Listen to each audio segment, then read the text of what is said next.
Naniniwala naman ang ilang senador na hindi seryoso si President Rodrigo Duterte sa banta nitong pagdedeklara ng martial law.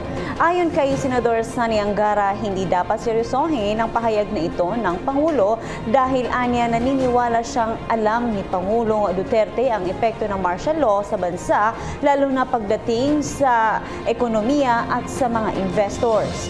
Giit naman ni Senador Panfilo Lacson, dapat maging pamilyar na ang publiko sa estilo ng pananalita ng Pangulo.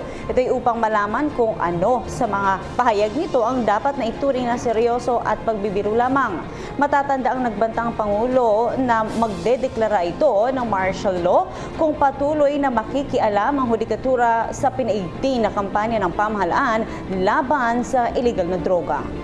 Hi, ako po si Aljo Bendijo. Subscribe na sa PTV YouTube channel.